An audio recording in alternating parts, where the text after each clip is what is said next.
virtual audience, and thank you for tuning in to the happiest half hour, the happy half hour. I always say the happiest because I'm feeling extra happy when we have guests from across the pond. Traveling has changed my entire life, and going to Europe has had some of the most profound impact on me as a salesperson and as a marketeer and somebody that extracts insights from all over the world. On today's show, we have somebody who started his company and entered the gift and trend business in a super unique way. I'd like to introduce you to my friend, Courtney. Courtney, say what's up. Hey, man. How's it going? You look so flowery. It's wonderful. I know. You've caught me on the hottest day of the year in the UK.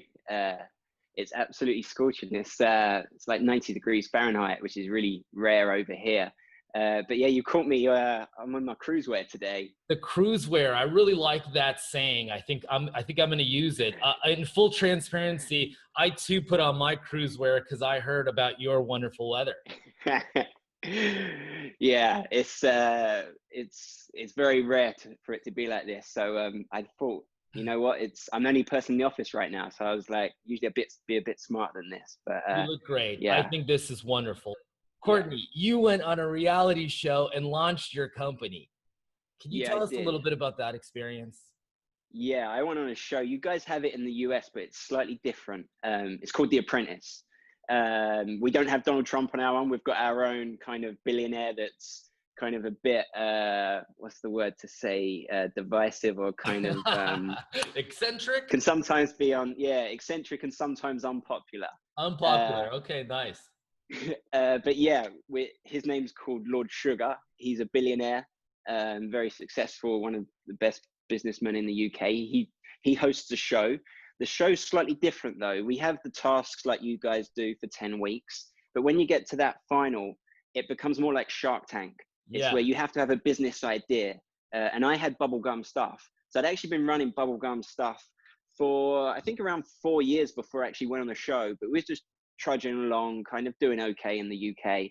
Okay. But going on that show, it really gave me a platform to help push the business, and kind of people were calling me after that. It really helped push the business along. Unfortunately, I didn't win the show. I came second. A lot of people say I should have won, and even today, people recognize me in the street. The people remember me as the winner, though. That's the really weird thing. When they meet me, they're like, "Oh, it's so great to meet the winner." I'm like, "Look, I hate to break it to you, but I came second." Like, Courtney, what's the ice cream scooper? Do you have that around? That's the product that you had it on the show, right? Yeah, that was my first ever product. This one. Bring it a little closer. Show everybody how cute this thing is. So Valentine's 2021 ice cream scooper. It's a little scooper. You scoop up your heart-shaped ice cream so you can melt hearts on Valentine's Day with your ice cream there. Perfect. So that was our first ever idea. You can see we've actually got some German text on there. So one of the reasons I managed to get the business started, I knew a distributor in Germany, and he invested heavily in our first few set of products. So without his support, I would not have been able to get the business started. So kind of from a very early stage, that's awesome. Yeah, man. To Mags in Germany helped me in get Germany, the business. Shout out, big time, believing in young people. That's awesome. Another Courtney, one. what a good transition. Show us a few of the key items that are behind Bubblegum Stuff. Sure. So I'll show you our first real success was the Cheers baby bottle. So it's a fun little sippy cup for kids. Not designed for them to be drinking alcohol, but kids just always feel like they're missing out. And so if you give them a little bottle for a parent's wedding or a christening, bar mitzvah, I don't know, people want to go cheers. Kids want to join in. So we did this little product. This was also featured on The Apprentice and was our all-time bestseller for the first 5 years. But over the last few years, we've kind of pivoted. We found that the gifting side of things, it's done well, but it was so competitive. And we came up with our first little card game idea. It's called Name the Emoji or Name the Emojicon. And it was a simple card game that we came up with that you have to guess from the emojis on the cards. You just simply have to guess what the famous saying is. You know this one, Steve? Hammer time. Exactly. Ooh. It gets slightly more difficult. Ice up, fire. when it So this burns. is the fun of the game. Oh, This is the fun of the game. cold-hearted, melt Yeah. your heart. Uh, I don't have it. Cold Cold hand, hands, warm heart. warm Okay. heart. Okay. Guns N' Roses. You got that one. Nice. This one's more difficult. Ooh, the thrill of it all. Roller coaster of love. Nope. Emotional roller Emotional. coaster. That's a good one. Very So the nice. fun with Very this, nice. the fun with this game is that when you've got all your friends shouting out stupid wrong answers, you're laughing at each other. We specialize in small games that are for parties, icebreakers at dinner parties or drinks around your friends. That's kind of where we specialized in. Yeah. And so we've kind of brought out some more card games and some bigger ones now this year. Yeah. We'll come Based on back to that. that in a second because I'd like to pick your brain a little bit further as somebody and take advantage of the fact that we're speaking to somebody from across in a different market. Can you tell us Mhm. some of the unique differences, good and bad, between the US and British gift markets or industries? Are there any key things that stand out to you? I prefer the US market, if I'm honest with you. It's obviously a lot bigger. That means there is more competition. However, you guys buy in larger volumes, which makes it a lot easier from a small company. We know that there's only a retailer in the UK, they would only buy, say, 100 units at a time, whereas we'll deal with a US retailer and they'll buy 1,000 units at a time. So that makes the economies of scale a lot easier. It makes the risks of getting a product to market a lot easier. And then since I've been working in the US, I've just found getting new products launched a lot easier because we can get them bigger orders on board earlier. The UK market is good in the fact that I feel that retailers are very much open to new products and new trends. I find in the US sometimes, especially with the bigger key accounts, it's harder for them to get on board with them trends. I agree. But there's a big thirst in the UK for small card shops, stationery shops. They want to know what's the hottest trend. Like they'll be like calling me up last month, Courtney, Tiger King's massive. Give me some Tiger King products. And so I set my design team to it, and we deliver. Show us you have a little sample of what you delivered. Not yet. Not yet. Okay. That's so hot. That's not Too hot. Too hot. Okay. We'll come back to you. But I do see some animal striping, zebra. Can we learn about this new trend of Jomo? Jomo. Well, it was before the lockdown started. So people used to have this fear of missing out on things. Everyone's been staying at home recently, but this will be coming back soon, Jomo. So you may have heard the term FOMO, fear of missing out. Jomo's the opposite. It's like the anti to it. It's kind of, no, I don't want to go out and do things. It's kind of, it's about having fun excuses for awkward situations in life, or just the perfect excuse to miss out on something that you don't want to go to. It's got a similar gameplay to Cards Against Humanity, where you match up the white card to the black card. The content in this is so funny, it's insane. I'm not just saying it's my own product. Like, we test so many games here. Every Friday, my design team will sit down and play a new game.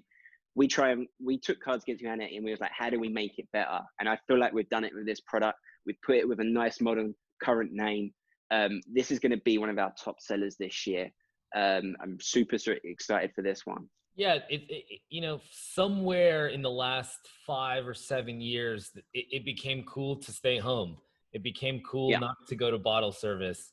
It became cool to read again and watch content from whatever streaming platform on your couch. Like, it wasn't considered lazy. It was, a self investment. And I think that's where that JOMO term came out of. But Courtney, overall, you seem to approach product design from a different, more modern angle. Can you share what inspires you, and how do you identify that magic moment when you see a trend and think, oh, I can make a product about that? I've just always loved pop culture. Coming from a design background, I've loved any form of like pop art from the early days of Roy Lichtenstein and kind of Warhol.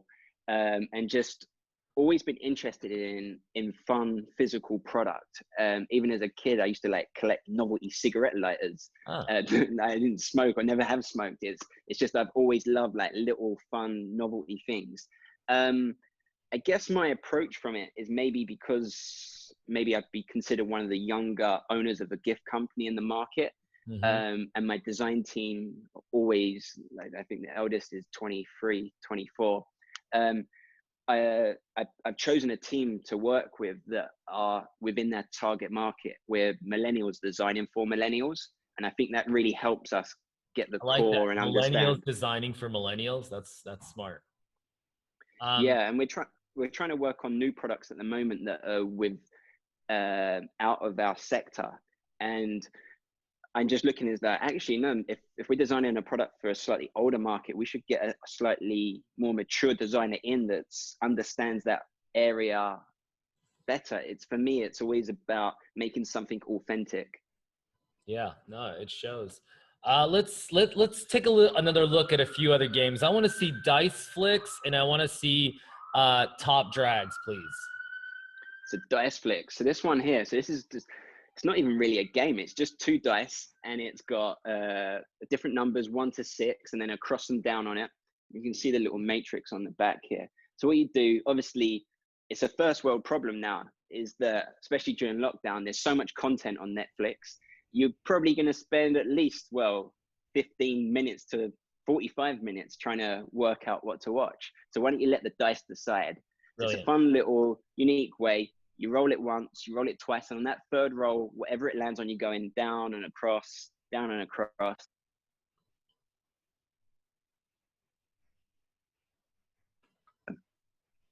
Love it, man. The other one is Yeah, actually our Top Drags. top drag. This is our best selling product right now. The RuPaul's Drag Race has been such a phenomenon in the US, and then we had our own UK version last year, and that kind of inspired me. I'd never really watched the show before, and then now I absolutely love it. I think it's one of the best shows on TV. I just watched the season 12 that's just finished, and they've got an All Stars one coming out now. This one here, we've got all the different stars from the show. We've got a really good illustrator. He's designed all the different images on the front there. This is it's kind of a rating card game. It's based on charisma, uniqueness, nerve, and talent. That's a saying from the show. It's also a rather rude acronym as well. But yeah, we base each character on these different traits to work out what's the top card. And it's a trading card game. You get to share and find out information about the different drag queens that have appeared on the show. And it kind of provokes conversation as well, because you're not going to agree with some of the ratings that are on there. And so it's one of these things at dinner parties or at drinks, you can just just interact with your friends and get conversation flowing.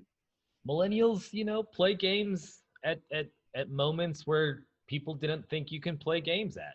I mean, I know that sounds like a convoluted way to say that we like games at dinner or drinks, but I mean, it is.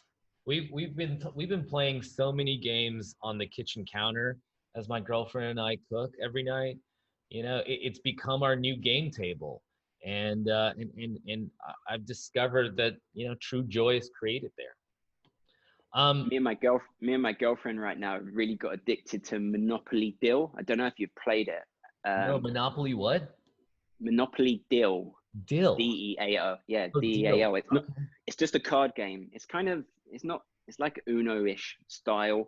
But Yeah. Monopoly. I've never finished a game of Monopoly ever in my life. Huh.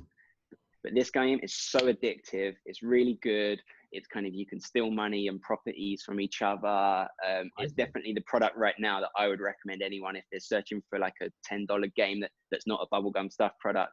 Go and get Monopoly Deal. Love the positive energy. I'd like to tell all US marketeers that the word proper should be used more. It is a great adjective. Courtney, the Triple H is an art business project meant to connect people, discover new products, and extract insights, which were distilled from what I miss most about going to trade shows. Courtney, how are you marketing in new ways and connecting your fun, clever products with retailers and consumers while we patiently wait for the world to reopen? Yeah, this is something I've been really looking into over the last month or so.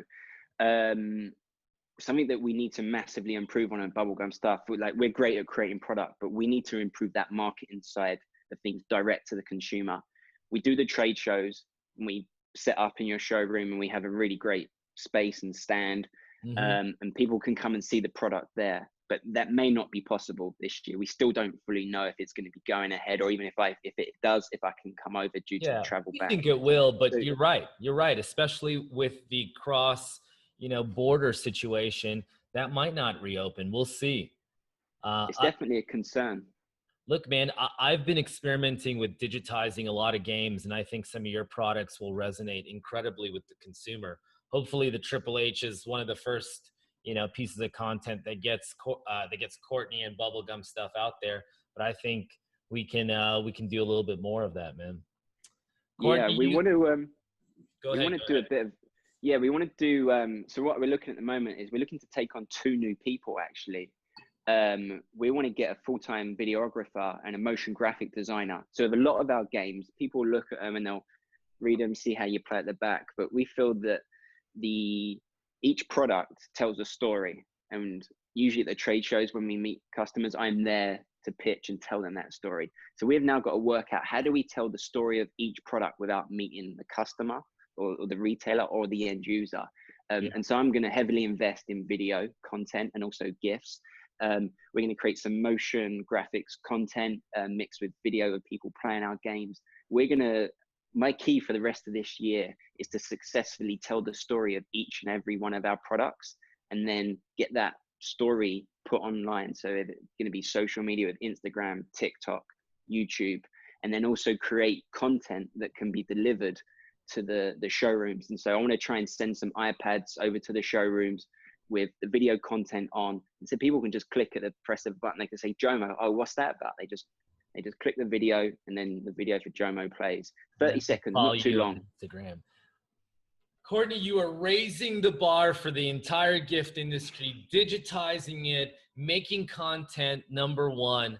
You've made it to the very end of the happy half hour, into our last segment that we like to call the creation of positive energy. It's an opportunity for you to shout out anyone, anywhere, doing an amazing job. Courtney, the floor is yours. Oh, perfect. I've got 2 actually. They're both, one's a distributor and one's a retailer. The distributor is my New Zealand distributor. There's more in New Zealand, there is more sheep than there are people. But somehow this guy has sold so much of our product in the smallest market is uncomprehendable. We looked at the number of units we sold him last year. 1 in 4 households had a Bubblegum Stuff product. It was insane. Wow. He gets behind every product. He'll go, yeah, I want it. Let's take it. And he does such a great job. If I could get this guy, his name's Hagen. The company's called Voodoo. Shout out Hagen. Shout out Voodoo. Yeah, it's amazing. This guy is so good at what he does, and he gets behind Bubblegum Stuff and has supported us over the last 2 years. He's simply amazing and so easy to work with. Such a pleasure, and I really enjoy whenever I meet up with him. So Voodoo in New Zealand is my first one, and if I can have a second, I recently started working with a retailer in the US. They're an online retailer, and then one of the only guys that have been placing orders with us through lockdown. They're called alwaysfits.com. Their social media is stunning. It's simply stunning. The way they take every product and try and tell that story, which I was mentioning, is outstanding. And that's what that's who I kind of look up to and think, right, they take my products and make them even better. They do such a great job. They place some great orders during lockdown, and they're doing it well. Love it, man. They have a new follower, alwaysfits.com. Amazing insights, Courtney. Thank you so much. Bubblegum Stuff is the name of the company that you should be buying from as a retailer, as a consumer. Check us out.